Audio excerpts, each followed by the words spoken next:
رب العالمین والعاقبۃ للمتقین والصلاۃ والسلام علی سید الانبیاء والمرسلین اما بعد بسم اللہ الرحمن الرحیم۔ میں آپ کا بھائی محمد حذیفہ آج آپ کی خدمت میں پیش ہوا ہوں ایک بہت زیادہ اہم موضوع کو لے کر۔ یقیناً آپ نے میری گفتگو کے موضوع کا عنوان پڑھ لیا ہوگا، ازدواجی زندگی میں محبت اور درگزر کی اہمیت۔ در حقیقت یہ دو الگ الگ موضوع ہیں۔ اس موضوع کا پہلا موضوع پہلا پہلو ہے وہ ہے ازدواجی یعنی میاں بیوی کی زندگی میں آپسی محبت، اور دوسرا ہے میاں بیوی کی زندگی میں ایک دوسرے کی غلطیوں کو درگزر کرنا۔ سب سے پہلی بات پہ کچھ باتیں کر دیتا ہوں۔ اللہ تعالیٰ مجھے صحیح طریقے سے کہنے کی، آپ کو صحیح سننے کی، صحیح سمجھنے سمجھانے کی توفیق عطا فرمائیں، اور غلطیوں سے اللہ ہمیں معمون رکھے، محفوظ رکھے۔ اللہ تعالیٰ نے جب انسان کی تخلیق کی، سب سے پہلے جب نوع انسانی کو اللہ نے بنایا تو اس کا جو سب سے پہلا رشتہ تھا جو اللہ نے بنایا وہ میاں بیوی کا رشتہ بنایا۔ آدم علیہ السلام کو پیدا فرمایا اور ان کے لیے بی بی حوا کو پیدا فرمایا علیہ السلام۔ اگر اللہ رب العزت چاہتے تو آدم علیہ السلام کے لیے ماں کو پیدا کر دیتے، چونکہ ماں سے زیادہ خیال رکھنے والا تو کوئی نہیں ہے۔ اللہ تعالیٰ چاہتے تو آدم علیہ السلام کے لیے باپ کو پیدا کر دیتے، شفقت باپ سے زیادہ کرنے والا تو کوئی نہیں ہے۔ اگر اللہ تعالیٰ چاہتے تو آدم علیہ السلام کے لیے اولاد کو ہی صرف بنا دیتے، جیسے اللہ تعالیٰ نے عیسیٰ علیہ السلام کو بن باپ کے پیدا کیا، اسی طریقے سے آدم علیہ السلام کی اولاد بنا دیتے، بن ماں کے پیدا کر دیتے۔ اور اگر اللہ تعالیٰ چاہتے تو پوری ایک ساتھ فیملی کو اتار دیتے، میاں بیوی بچے، اور اس سے نسل بڑھاتے، چونکہ اللہ تعالیٰ تو ہر چیز پر قادر ہے، ان اللہ علی کل شیء قدیر۔ لیکن اللہ رب العزت نے سب سے پہلے یہ دو رشتے بنا کر، یعنی دو لوگوں کو ایک رشتے میں جوڑ کر وَخَلَقْنَاكُمْ أَزْوَاجًا، یہ ہمیں بتا دیا ہے کہ یہ جو رشتہ ہے سب سے بڑا اور سب سے اونچا رشتہ ہے، اور اس رشتے کو جو اہمیت حاصل ہے وہ کسی اور رشتے کو نہیں۔ اس موضوع پر بات کرنے کی وجہ یہ بنی کہ آج کل ہمارے معاشرے میں سب سے زیادہ جو مذاق بن چکی ہے، جو عبادت سب سے زیادہ مذاق بن چکی ہے وہ نکاح کی عبادت ہے۔ سب سے زیادہ جس عبادت کی اہمیت ہمارے معاشرے میں ختم ہو چکی ہے وہ نکاح کی اہمیت ہے۔ ایک مثال دیتا ہوں، بات سمجھیے گا کہ اگر کوئی بندہ حج پہ جاتا ہے اور حج پہ جانے سے پہلے وہ اپنے گھر میں ایک پروگرام رکھتا ہے، اور پروگرام اس ٹائپ کا رکھتا ہے، اس طریقے کا رکھتا ہے کہ اپنے گھر میں ناچ گانا کرتا ہے اور جو ہے پارٹی کرتا ہے اور کمبائنڈ فنکشن رکھتا ہے، تو آپ مجھے بتائیں کوئی عقل مند شخص ہوگا جو اس کو یہ کہے گا کہ تو نے صحیح کام کیا؟ اور یہ اس پر دلیل یہ دیتا ہے کہ میں جو ہے وہ حج کرنے جا رہا ہوں، اس کی خوشی مجھے بہت زیادہ ہے، اس وجہ سے میں نے یہ پروگرام رکھا ہے اس سے پہلے تاکہ حج میں مزہ آئے، یا اس طریقے کا کوئی بھی بہانہ بنا دیتا ہے۔ تو مسلمان کافر بھی اس کو کہے گا کہ تو اپنے دین کا مذاق اڑا رہا ہے۔ عبادت سے پہلے یہ چیزیں نہیں ہوتی، یہ چیزیں گناہ کی چیزیں ہیں، اور عبادت وہ تو الگ مرتبہ رکھتی ہے۔ تو میرے دوستو، جیسے حج سے پہلے یہ کام کرنا نحوست اور گناہ کا سبب ہے، اسی طریقے سے نکاح سے پہلے بھی آپ دیکھتے ہیں، میں دیکھتا ہوں کہ نکاح سے پہلے لوگ مایو بھی کرتے ہیں، اور مہندی بھی ہو رہی ہے، اور آج کل برائڈل شاور اور پتہ نہیں کیا کیا نکل چکا ہے، اس کے اندر گانے بجانے بھی ہو رہے ہیں، یہ بھی ہو رہا ہے، فلاں بھی ہو رہا ہے، کمبائنڈ فنکشن، سارے گناہ کے کام ہو رہے ہیں، لیکن اس کو کوئی برا نہیں کہتا۔ حالانکہ نکاح بھی تو عبادت ہے۔ اصل مسئلہ یہ ہے کہ ہم نے نکاح کو عبادت سمجھا نہیں، ورنہ سب سے عظیم عبادت یہی وہ واحد عبادت ہے جس کی وجہ سے انسان کا ایمان کامل ہوتا ہے۔ اور حضور صلی اللہ علیہ وسلم کی بے شمار سنتیں ہیں جو گن نہیں سکتے، اتنی سنتیں ہیں ہم بتا نہیں سکتے۔ صبح اٹھنے سے لے کر رات کو سونے تک، رات کو سونے سے لے کر صبح اٹھنے تک، نیند میں بھی، بیداری کی حالت میں بھی حضور کی سنتیں موجود ہیں۔ لیکن حضور نے کسی کو ہادہ من سنتی کے لقب سے نہیں فرمایا کہ یہ میری سنت ہے، لیکن نکاح کو فرمایا نکاح من سنتی، کہ نکاح میری سنت ہے۔ اور حضور صلی اللہ علیہ وسلم نے 11 شادیاں کی اور ہر گھر آباد کر کے دکھایا، اور ہر بیوی کو اپنا مقام دیا۔ گھر میں حضور صلی اللہ علیہ وسلم جھاڑو بھی دیتے تھے، پوچھا بھی لگاتے تھے، برتن بھی دھوتے، اپنی اہلیہ کے ساتھ کام میں ہاتھ بٹانا بھی سنت ہے۔ اور حضور نے کر کے بتا دیا کہ بیوی جو گھر بار چھوڑ کے اگر ہمیں کوئی کہے کہ اس گھر کو چھوڑ دو جس میں تم نے اپنا بچپن گزارا، ان ماں باپ کو چھوڑ دو جن کے ساتھ تم نے بچپن گزارا، ان بہن بھائیوں کو چھوڑ دو جن کے ساتھ تم نے بچپن سے لے کر جوانی تک کا سفر طے کیا، اور ایک انجان شخص کے لیے انجان گھر میں انجان لوگوں کے پاس جا کر رہو، تو کیا ہم کریں گے؟ ایک عورت کو اللہ نے جگرا دیا کہ وہ اپنے گھر بار کو چھوڑ کر، اپنے ماں باپ کو چھوڑ کر، اپنے بہن بھائیوں کو چھوڑ کر، جن کے ساتھ اس نے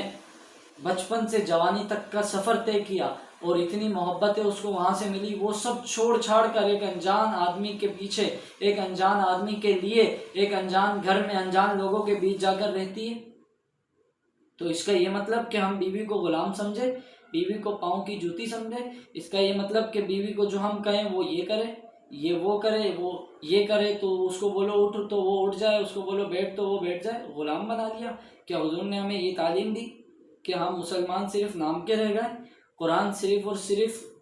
رخصتی کے وقت بیٹی کے سر پر رکھنے کے لیے رہ گیا؟ قرآن کو ہم نے پڑھنا چھوڑ دیا، قرآن کو ہم نے سمجھنا چھوڑ دیا، قرآن کے احکامات پر عمل کرنا چھوڑ دیا، تو ہماری زندگی میں سکون کہاں سے آئے گا؟ میرے دوستو،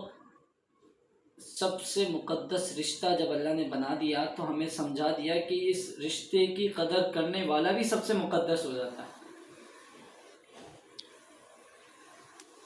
ایک بات یہ ہو گئی کہ آپسی محبت اور رحمت یہ یقیناً بہت اونچا درجہ انسان کو دے دیتی ہے۔ دوسری بات، آپسی جو نوک جھوک ہوتی ہے اس کو درگزر کرنا، یہ سب سے عام چیز ہے۔ چھوٹی چھوٹی بات پہ لڑنا، چھوٹی چھوٹی بات پہ طلاق، چھوٹی چھوٹی بات پہ گھر چھوڑ کے چلے جانا، چھوٹی چھوٹی بات پہ بیوی کو گھر سے نکال دینا یا اس کا خود چلے جانا، مائکے چلے جانا۔ اور ہم لوگ کو ایک سنت تو یاد رہ گئی، 4 شادیوں کی سنت، لیکن آج کل اس کو بھی مذاق سمجھا جاتا ہے۔ بیوی سے ذرا سی لڑائی ہو گئی، اس کو دھمکی دے کے گھر سے نکال دیا، یا وہ خود چلی گئی تو اس کو بولا بھاڑ میں جاؤ، دوسری کر لوں گا۔ اسلام تو میرے دوستو، اسلام اس بات کی تو اجازت دے رہا ہے 4 کرو، لیکن بیوی کے ساتھ حسن سلوک کا حکم دے رہا ہے، تو حکم کو چھوڑ کے اجازت کو لے رہے ہیں ہم لوگ۔ تو آپسی جو نوک جھوک ہو اس کو درگزر کرنا یہ بھی سنت ہے، یہ بھی عبادت ہے۔ حضور صلی اللہ علیہ وسلم نے فرمایا خیرکم خیرکم لأہلہ وَأَنَا خَيْرُكُمْ لِأَهْلِي، کہ تم میں سے بہترین وہ ہے جو اپنے گھر والوں کے ساتھ اچھا ہو، اور میں تم میں سب سے زیادہ اپنے گھر والوں کے ساتھ اچھا ہوں۔ اور اللہ تعالیٰ نے قرآن کریم میں فرمایا وَعَاشِرُوهُنَّ بِالْمَعْرُوفِ، اپنی بیویوں کے ساتھ اچھے انداز سے، اچھے طریقے سے زندگی گزارو۔ ایک جگہ فرمایا وَلْيَعْفُوا وَلْيَصْفَحُوا وَلَا تُحِبُّونَ أَن يَغْفِرَ اللَّهُ لَكُمْ، فرمایا کہ ایک دوسرے کی غلطیوں کو معاف کرو، ایک دوسرے کی باتوں کو درگزر کرو۔ کیا تم یہ نہیں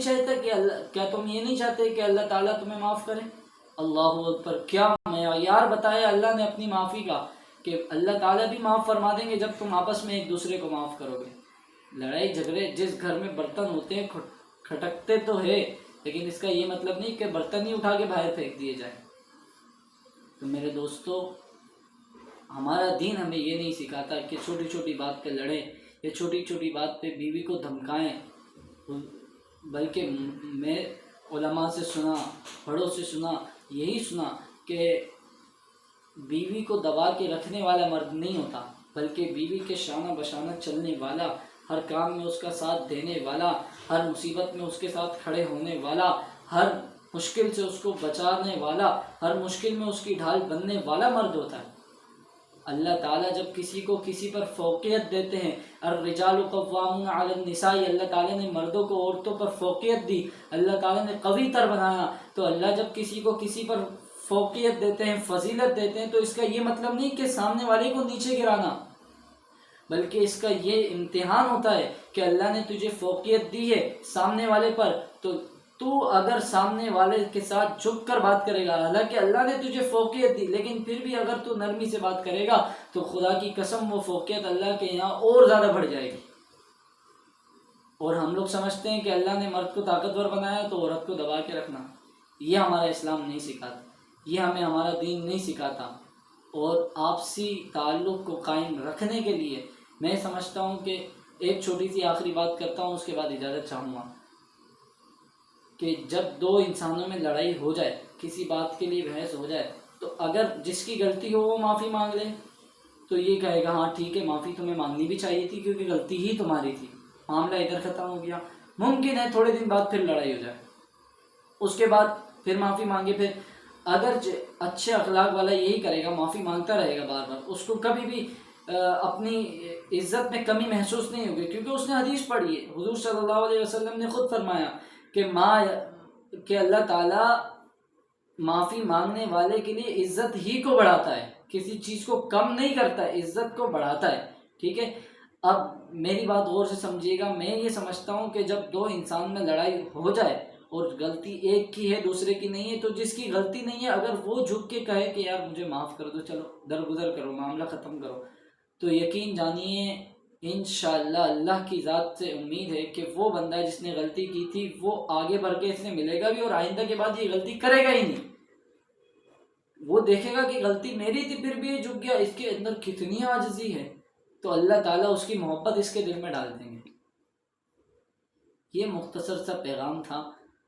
جو آپ تک پہنچانا ضروری تھا، اور میں یہ سمجھتا ہوں کہ اللہ تعالیٰ نے جب آپ کو کوئی چیز دی ہے، آپ کو کسی چیز میں ماہرت دی ہے یا کسی چیز میں آپ کو اللہ تعالیٰ نے صلاحیت دی ہے، تو آپ اس چیز کو استعمال کرو اور اس چیز کے ذریعے جتنی اچھائی آپ سے ہو سکے اس کو پھیلاؤ۔ اللہ تعالیٰ سے دعا ہے کہ اللہ تعالیٰ ہمیں آپسی محبت،